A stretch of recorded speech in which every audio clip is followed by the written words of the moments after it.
इस corona महामारी में मैं आप लोग के सामने एक कोरोना गीत प्रस्तुत करने जा रही हूँ। अगर अच्छा लगे तो लाइक और सब्सक्राइब जरूर करिएगा।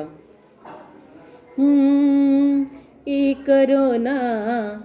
कोरोना तबाह कइले बा जिंदगी, ई कोरोना तबाह कइले बा जिंदगी।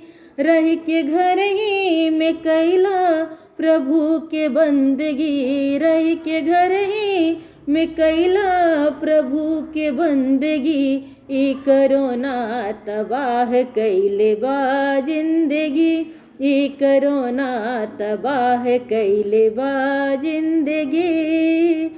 अरे डॉक्टर नर्स एह समय के भगवान हो, डॉक्टर नर्स एह समय के भगवान हो। एक दिन कोरोना के हराई हिंदुस्तान हो, एक दिन कोरोना के हराए हिंदुस्तान हो। धो के हाथ बार बार कैला साफ गंदगी, धो के हाथ बार बार कैला साफ गंदगी। ई कोरोना तबाह कइले बा जिंदगी, ई कोरोना तबाह कइले बा जिंदगी।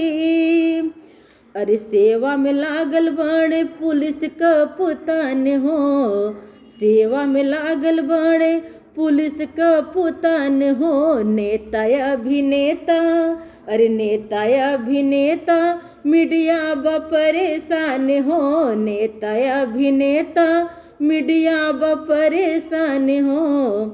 तोड़ के लॉकडाउन कर न शर्मिंदगी, तोड़ के लॉकडाउन कर न शर्मिंदगी। कोरोना है कोरोना, ई कोरोना तबाह कइले बा जिंदगी, ई कोरोना तबाह कइले बा जिंदगी।